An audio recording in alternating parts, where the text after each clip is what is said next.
Sinepju graudiņš, vārds katrai dienai. Kas rada lielas pārmaiņas?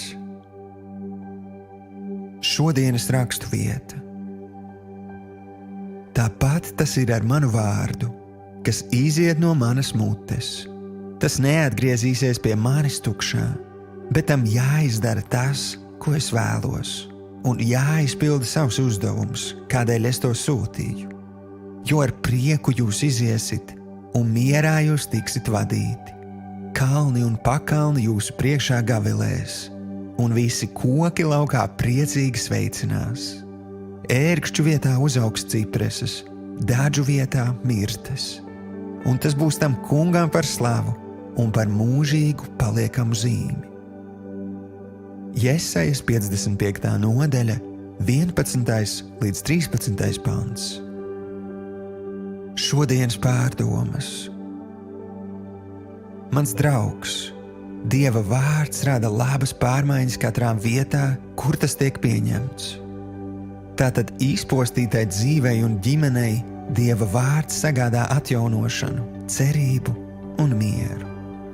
Sagrautai ekonomikai vai panīkušam biznesam Dieva vārds nes uzplaukumu un auglību. Negatīvai domāšanai vai slimības nomāktam ķermenim Dieva vārds dāvā jaunu cerību, iepriecu un dziedināšanu. Apņemies katru dienu savā dzīvē sēt Dieva vārda sēklu un ļauj, lai tas savienojas ar tavu ticību. Pārdomā un sargā savā sirdī Dieva vārda apsolījumus.